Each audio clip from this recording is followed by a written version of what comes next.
Albert Einstein once said, everybody's a genius, but if you judge a fish by its ability to climb a tree, it will live its whole life believing that it is stupid.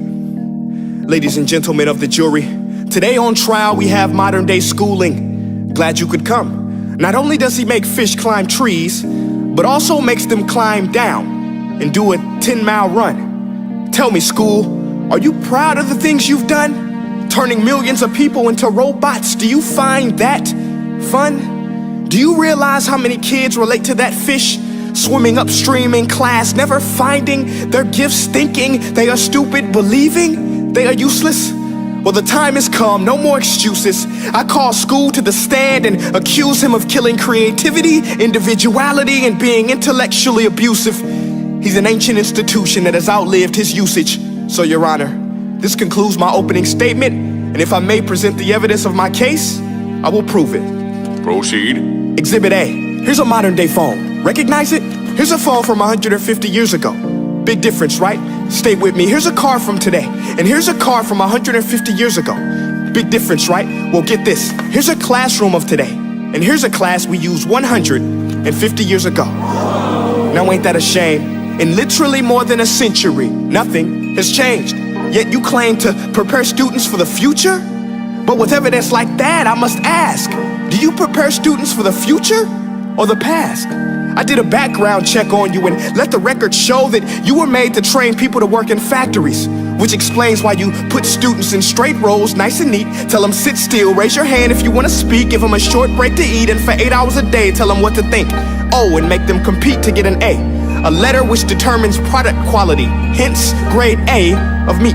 I get it. Back then, times were different. We all have a past. I myself am no Gandhi. But today, we don't need to make robot zombies. The world has progressed, and now we need people who think creatively, innovatively, critically, independently, with the ability to connect. See, every scientist will tell you that no two brains are the same, and every parent with 2 or more children will confirm that claim. So please explain why you treat students like cookie cutter frames or snapback hats, giving them this one-size-fits-all crap. Watch your language. Sorry, Your Honor, but if a doctor prescribed the exact same medicine to all of his patients, the results will be tragic. So many people would get sick, yet when it comes to school, this is exactly what happens, this educational malpractice, where one teacher stands in front of 20 kids, each one having different strengths, different needs, different gifts, different dreams, and you teach the same thing the same way? That's horrific. Ladies and gentlemen, the defendant should not be acquitted. This may be one of the worst criminal offenses ever to be committed. And let's mention the way you treat your employees. Objection. Overruled. I want to hear this. It's a shame. I mean, teachers have the most important job on the planet, yet they're underpaid? No wonder so many students are short-changed. Let's be honest, teachers should earn just as much as doctors, because a doctor can do heart surgery and save the life of a kid, but a great teacher can reach the heart of that kid and allow him to truly live. See, teachers are heroes that often get blamed, but they're not the problem. They work in a system without many options or rights. Curriculums are created by policymakers, most of which have never taught a day in their life.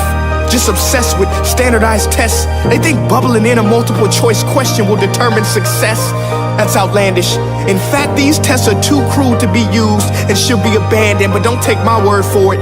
Take Frederick J. Kelly, the man who invented standardized testing, who said, and I quote, "These tests are too crude to be used and should be abandoned." Ladies and gentlemen of the jury, if we continue down this road, the results will be lethal. I don't have much faith in school, but I do have faith in people. And if we can customize healthcare, cars, and Facebook pages, then it is our duty to do the same for education, to upgrade it, change it, do away with school spirit, because that's useless. Unless we're working to bring the spirit out of each and every student, that should be our task. No more Common Core. Instead, let's reach the core of every heart in every class. Sure, math is important, but no more than art or dance. Let's give every gift an equal chance. I know this sounds like a dream, but countries like Finland are doing impressive things.